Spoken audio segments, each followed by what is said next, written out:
El 10 de septiembre de 1954, en un pequeño poblado del norte de Francia llamado Coirouble, ocurrió algo que aún hoy desafía toda explicación lógica. Esa noche, un hombre vivía una experiencia alien desconcertante y aterradora. Marius de Wilde, un trabajador ferroviario de 34 años, se encontraba en su casa de campo, ubicada junto a las vías del tren que cruzaban la región.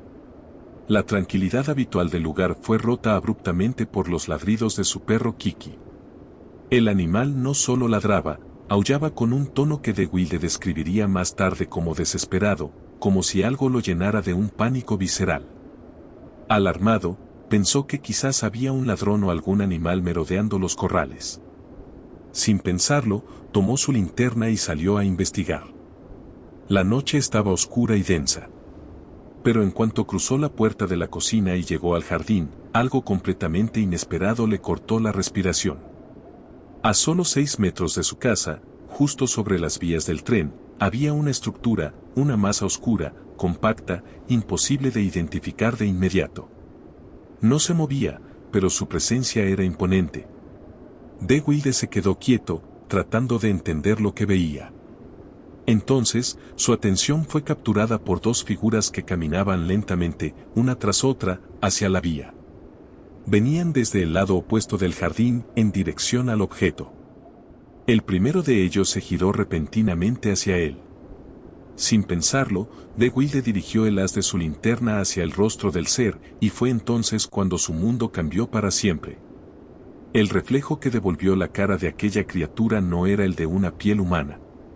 Brillaba como vidrio o metal, como si su cabeza estuviera encerrada en una escafandra. Aquella imagen, inesperada, inhumana, lo congeló por completo. Observó también al segundo ser, que seguía los pasos del primero. Ambos eran de baja estatura, no más de 1 metro, pero tenían torsos anchos y robustos. Sus piernas eran cortas, proporcionadas a su tamaño, y de Wilde no pudo ver con claridad si tenían brazos. Su vestimenta le recordó a los antiguos trajes de buzo, oscuros, ajustados, y con una apariencia casi industrial. El corazón de Wilde latía con fuerza. Estaba a solo 2 metros de aquellas criaturas cuando ocurrió lo más extraordinario. De la estructura que yacía sobre los rieles emergió una luz blanquecina, cegadora, parecida a una explosión de magnesio. Fue tan intensa que tuvo que cerrar los ojos instintivamente. Intentó gritar, pero nada salió de su boca. Intentó moverse, pero sus piernas estaban completamente paralizadas. Estaba atrapado dentro de su propio cuerpo.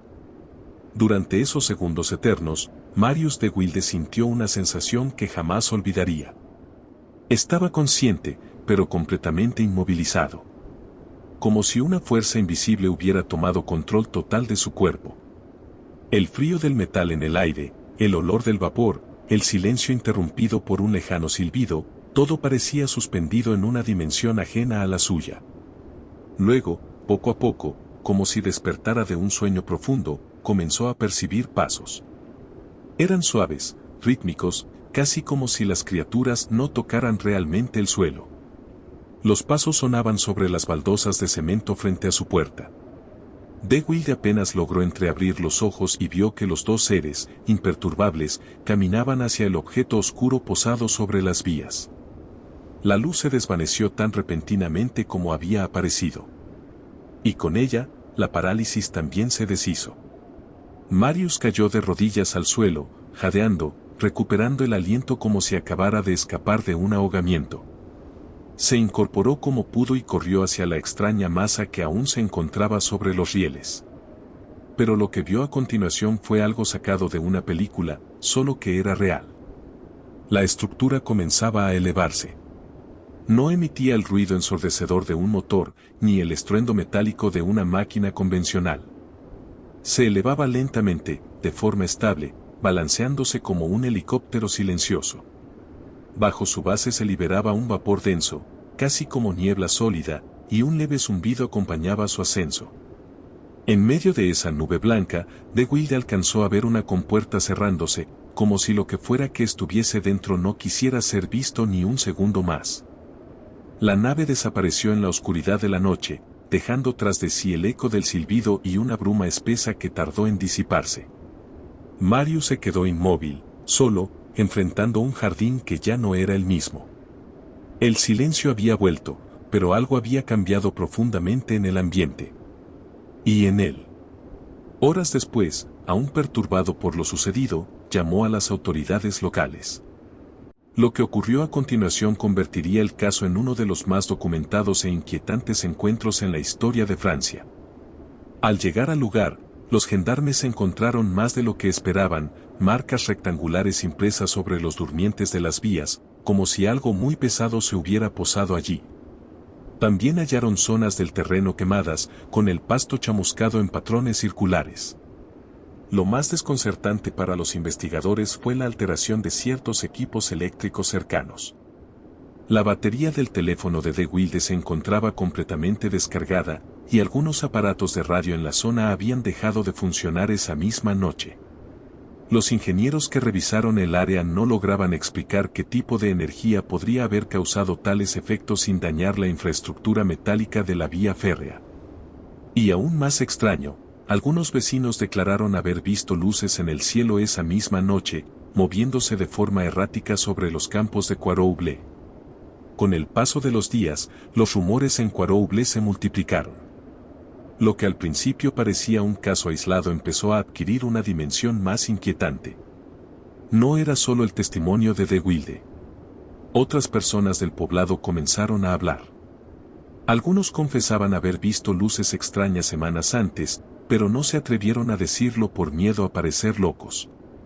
Otros aseguraban haber oído sonidos metálicos en medio de la noche, vibraciones extrañas en las paredes de sus casas o notar fallos eléctricos repentinos.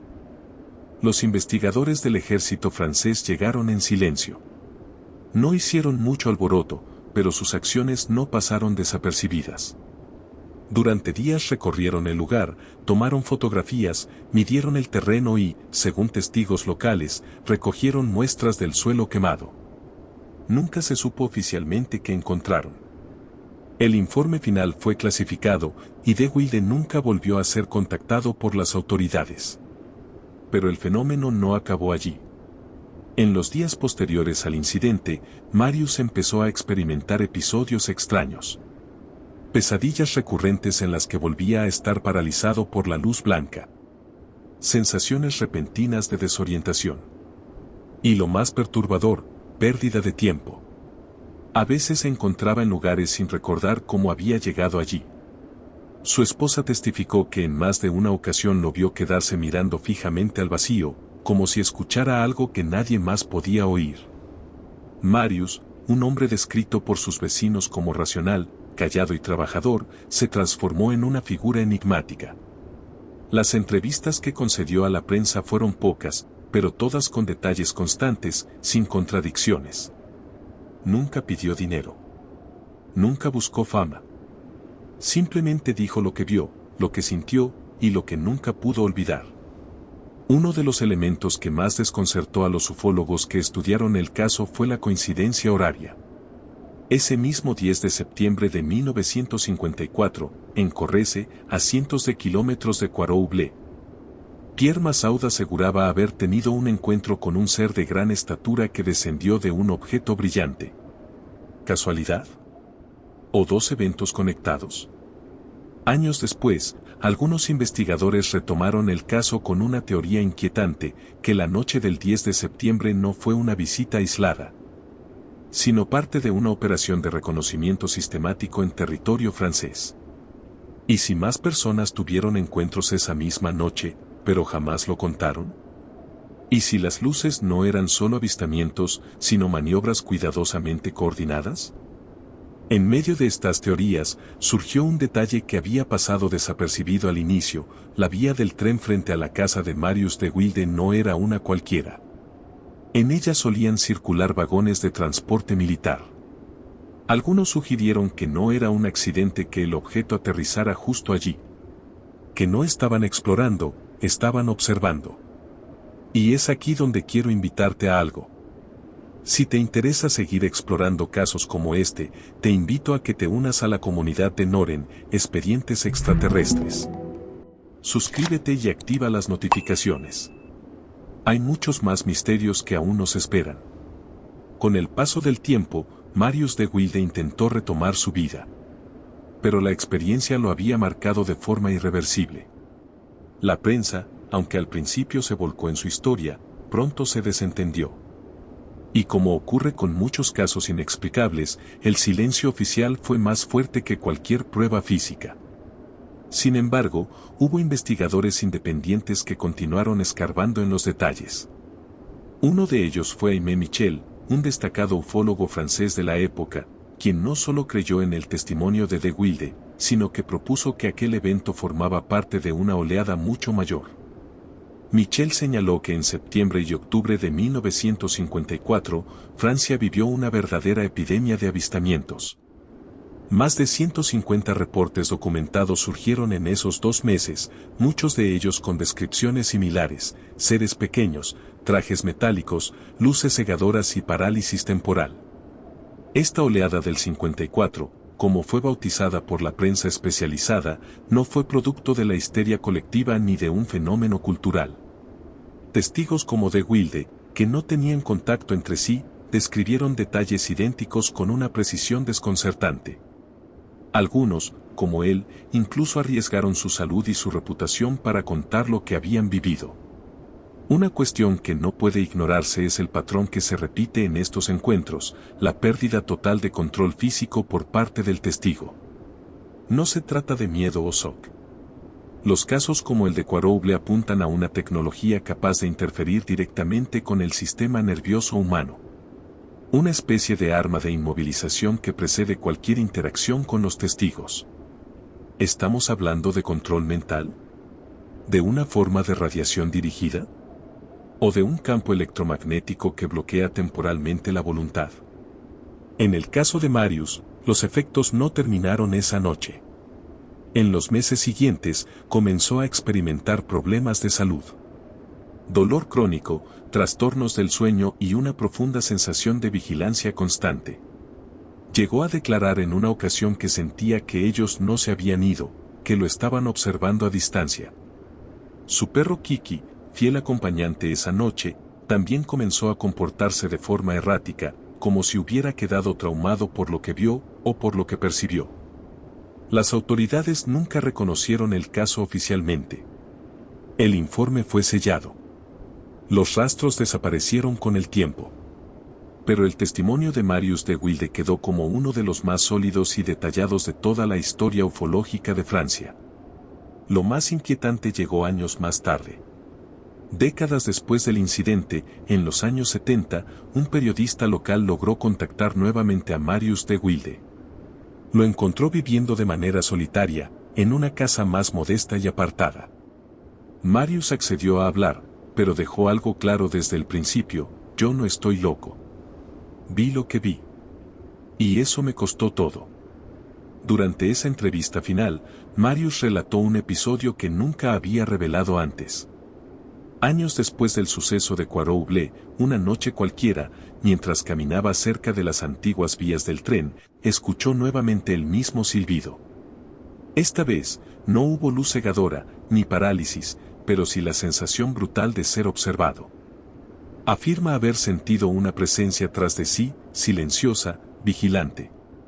Cuando volteó, no había nadie. Desde entonces, el miedo nunca lo abandonó del todo. Lo más perturbador fue una advertencia que compartió antes de terminar su relato. Lo que llegó esa noche no venía a visitarnos. No vinieron a hablar. Solo estaban recopilando, observando. Y sé que no fui el único. ¿Quiénes eran esos seres? ¿Por qué su tecnología parecía diseñada para evitar todo contacto directo? ¿Y qué buscaban exactamente al descender sobre una simple vía férrea, en una región agrícola sin mayor interés estratégico, al menos, para nosotros? Lo cierto es que el caso de Marius de Wilde no es solo una anécdota más dentro del fenómeno ovni. Es uno de los pocos encuentros donde se documentaron pruebas físicas claras, efectos fisiológicos en el testigo y coincidencias temporales con otros incidentes en el mismo país. ¿Casualidades? ¿Montajes? ¿Una operación de encubrimiento? Después de analizar los informes, revisar los testimonios y volver a recorrer los pasos de esa noche de septiembre, una inquietante hipótesis surge. ¿Y si todo esto formaba parte de una red mucho mayor? ¿Y si estos encuentros no son visitas aisladas, sino una rutina silenciosa? Si este caso te atrapó, no te pierdas nuestro video de esa noche. Casi al mismo tiempo, Pierre Massaud afirmaba haber tenido un extraño encuentro en los campos de Corrèze.